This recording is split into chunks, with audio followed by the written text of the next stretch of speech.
The challenge, the opportunity to connect. The 1960s, a time of imagination and change, a time of anger and fear. The 1960s, a program called Challenge. Good evening, ladies and gentlemen. Looked at our connections, our divisions, through the lens of faith. Nearly 60 years later, during these challenging times, we'll take a new look at our divisions, our connections, in a new program called Challenge 2.0. Although money spent on holiday gifts increases yearly, and this year probably will not be an exception, about 20% of all Americans say they plan to start spending less. The founder of what is called the Church of Stop Shopping is hoping to expand that trend, and not simply during the holiday season. This week on Challenge 2.0, we continue to explore the work of a man named Reverend Billy and why he believes our future is dependent on us spending less, not more.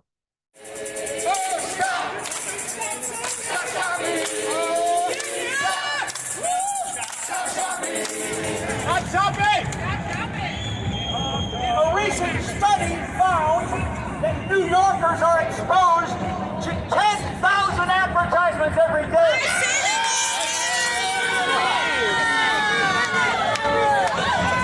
You don't think that has a deep imprint in our psychologies?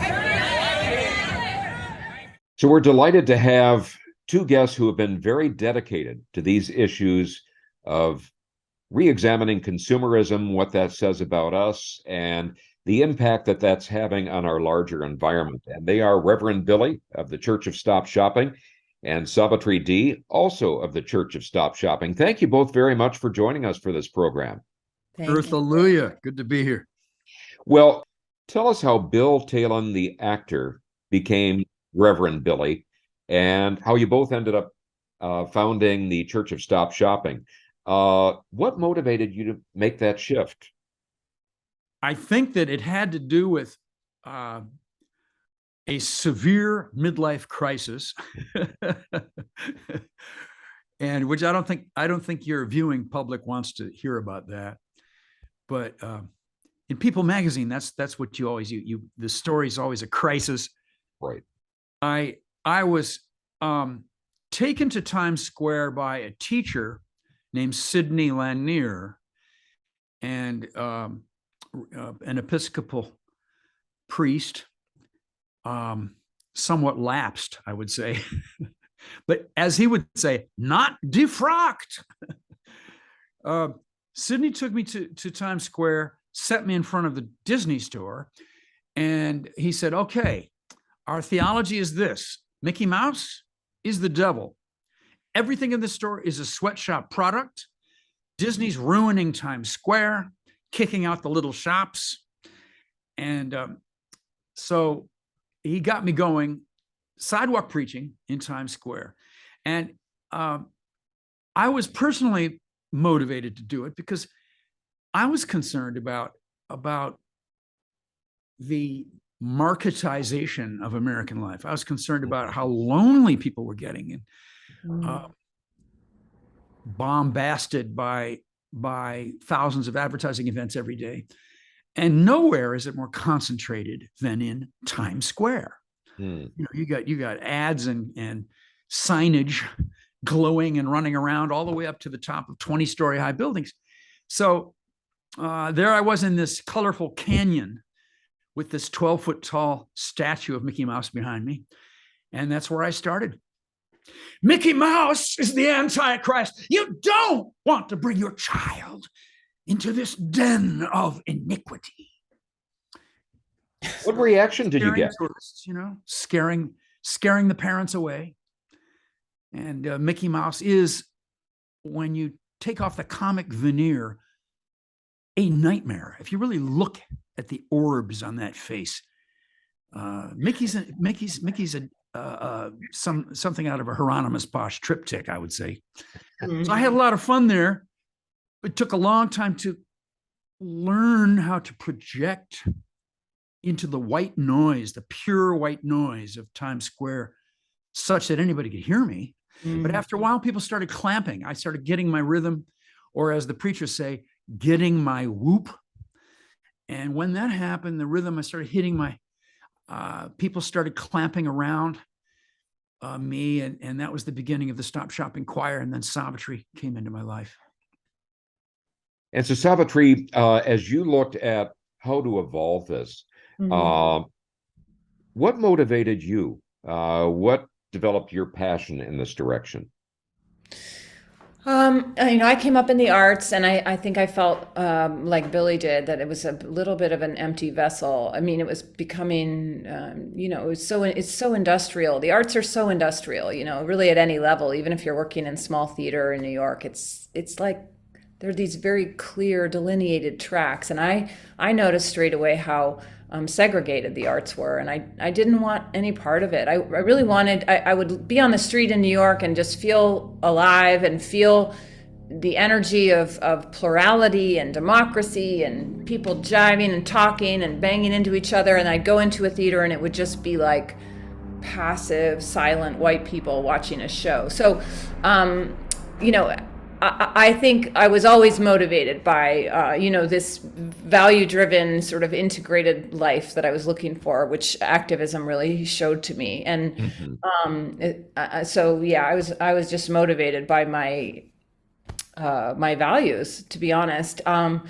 And of course, the late 90s in New York, we were witnessing this incredible gentrification and this sweeping away of decades of culture, centuries of culture, just in one fell swoop. And, it was coming from the top, and it was all around us. And it was just very sad. I mean, because you feel the stories draining away. You feel like all this possibility, immigrants from hundreds of countries, hundreds of years of immigration into New York, all those stories, all that knowledge, all those details, all that granular, memory, and just being wiped away by the Gap and Starbucks. And like, I thought, is this really what we want? Is this the pinnacle of human evolution?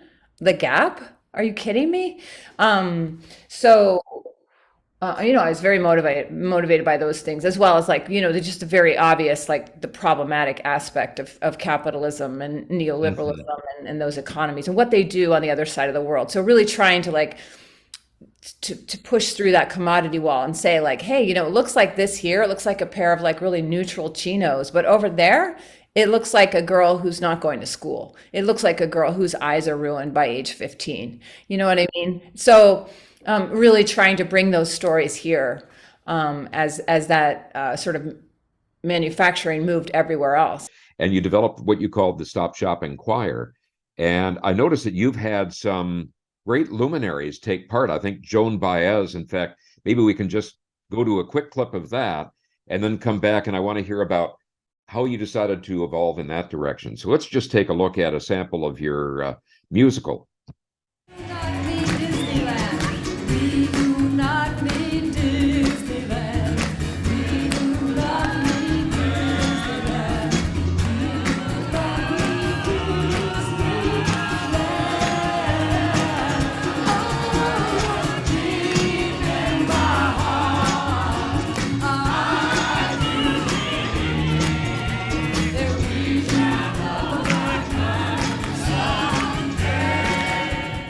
All right, having looked at just one sample of the Stop Shopping Choir, when did you decide to add that? And have you noticed audiences react differently? And if so, how, when you added that musical piece in addition to the preaching? Well, music is, it's the original technology, right? Most scientists think we sang before we spoke. This is the thing that humans have done together probably for the longest, other than, sleep and make love. I mean, so to do it together is it's a tremendous homage to our species to sing together. It expresses a kind of belief in consensus and togetherness and the groupness. And also it's the fastest way to someone's heart, right? Is beautiful music. There's just no way around that. This is it is a universal language. So I think it's a pretty natural that it would come out of that. Of course, the satirical aspect with the preacher and the choir, that was the, original sort of satirical concept. But, that bled away pretty quickly, and it became actually like a social project of like, well, what is a community, and what does a community do together, and how do we express values as a group, right? We need to exercise those muscles as they're destroyed by consumerism. So how do we agree on what to sing about, and just the act of singing together also brings us so close. So there's just so many things about singing that recommend it. Just on a kinesthetic, physical, somatic level, like what it does to your brain and what it does to your body, and then how it brings you closer to other people. And then, its value as a medium is undeniable, right? We know all about that. And Billy, when you're preaching and you bring in the choir, how does that elevate you? And what reaction do you see with the group that you're performing in front of? Well, everybody learns to shout "Earth Hallelujah," and we have a shouting, heightened, of freewheeling choir, and the audience joins in. The audience feels empowered to do it too. It also makes it way more believable, right? Like, the opinion of a person who actually has also 25 people with him or her is much more important, because there's plurality in that opinion, right? Like, these people obviously agree. So already you're like dealing with a group who says something. Just wanted to throw that in. Thank you. Well, you've taken your work, because I think to just call it a performance underestimates the impact of it. But you've taken your work on the road, and one that I think of in exploring some of what you've done is when you went to the biggest mall, what's sometimes called a cathedral of consumerism, the Mall of America in Bloomington, Minnesota. Let's quickly look at a little video from that, because I thought your approach was just amazing. But let's go to a little video of that just briefly.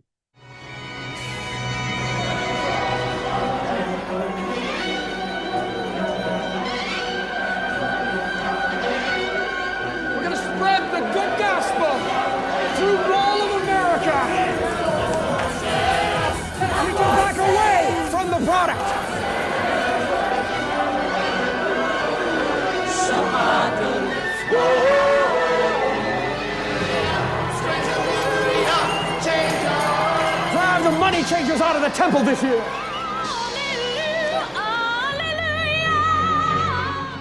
Billy and Savitri, what did you want to achieve there? And what do you think you did achieve? Well, the symbolic invasion of the Mall of America. Go to the cathedral, to take over the entire country.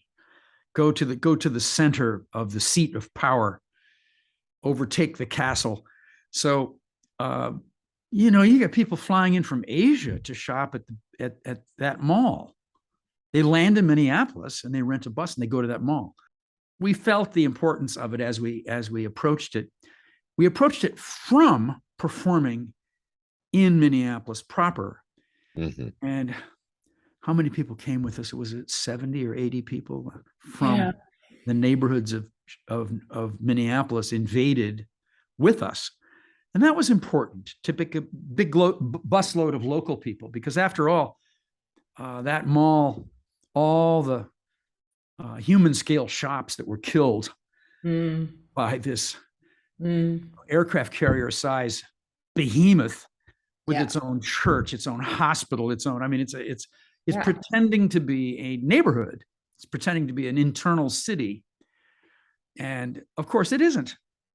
It's like, how do you interrupt the hypnosis, right? How do you break into that hypnotic, compliant, hyper-conformist Christmas culture, right? In which everyone is just doing it because they're supposed to, because they have to, because there's pressure to do it. It's an assumption we make about each other. Children make it of their parents, brothers make it of their sisters, this Christmas pressure. And how do you interrupt it in such a way that people realize they're hypnotized or are given permission to do something else, or even just are self-conscious for a brief second and realize, oh God, yeah, I am shopping. I really am shopping. Or, I just think always of like mother. I grew up with a single mom, and like Christmas was rough for her. Mhm. 4 kids trying to buy presents for them.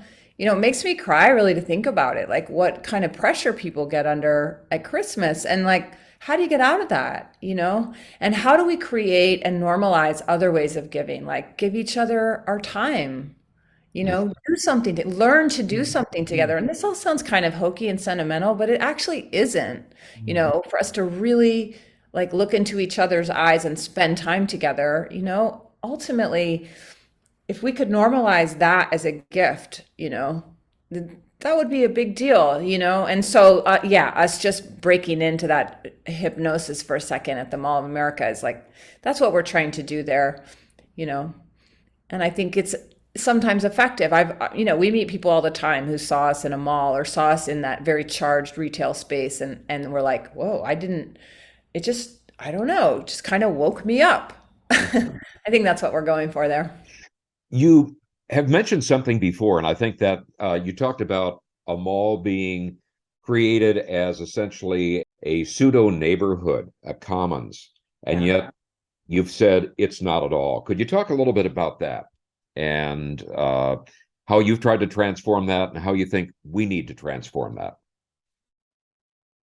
Well, it's no accident that in the rise of the mall and now the Amazon delivery system economy, that what has suffered is the real commons, the plazas, the parks, the in-between spaces of our towns and cities, where people, well, the history of the commons is that it was the green place at the center of town, Mm-hmm. And you could tie up your horse there and walk around and do what you wanted, tie your wagon there. It was also traditional that people perform there for each other. There would be performances, sometimes snake oil salesmen. The precedent was established for Donald Trump, the snake oil salesman. Can I put that in there? Have I upset some of your Trumper public? But the commons as a real place where people volunteer the gift of their presence and accept the gifts of other people's presence, where there are strangers and you're inviting those strangers to be strangers with you, and you're making decisions that are wholly democratic, and you build up trust. That's a completely different picture, and it's a very nourishing thing. It's just the notion of it is it's people giving to each other. It's just the gift economy. It's the heart of a healthy neighborhood. Mm-hmm. And in a mall, we were escorted out of that mall by, I think that's in the tape, isn't it? By, It is. Yes. Scores, and it was a militarized situation. There was a policeman behind every product. So they walked us all the way to our bus and watched us leave the parking lot.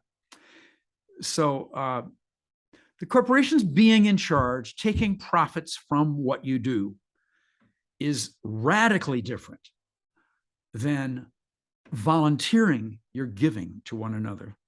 Yeah, and what is freedom, right? The illusion of freedom. So I think about that a lot in retail space. We feel free in some way. I am free to make this choice or that choice. Mm-hmm. I am free to buy this sweater or those pants. It does give you a feeling, a sensation of freedom in certain ways, right? However, it is not freedom. And starting from the people who are sometimes chained to their sewing machines making those products, all the way to like the limitation on our speech in those spaces, right? Not free, and all along the way, it's funneled through extremely oppressive and not very liberated situations. Mm-hmm. So that feeling of freedom, that you would want in a commons, where you're again like flexing and exercising the muscles of democracy, you have an illusion of that in those spaces, but it is illusory, and the minute all you have to do is raise your voice a little bit and say a little bit the wrong thing. Even just, we've been arrested saying shopping. We've been arrested saying Starbucks too loud in a Starbucks. So it is a very controlled environment, not free at all. And I think that the commons is so critical to our democracy and to our imaginative potential, and we don't even recognize that we've lost it. And at a level, it seems like you're aiming at a real conversion of the heart. And I think of what I think you've called your Beatitudes of Bilelessness. What ultimately motivated you to come up with that, to try to change some consciousness, and what impact do you see that have? Well, the Beatitudes of Bilelessness is tied, of course. It's a spoof, a riff on the Sermon on the Mount. One of the parts of the New Testament where the Bible scholars say that this Jesus of Nazareth character said this. There are other quotes of Jesus that are obviously added on by others, sometimes as much as a century later. But that is probably a wrap up of his work, based on the meek shall inherit the earth, and the just the radical nature of the things that he said. So in an environment of totalitarian consumerism, you have a crowded atmosphere of over ritualization when everything is on the market, everything has a dollar sign. You can't walk 10 feet from your front door without being confronted with.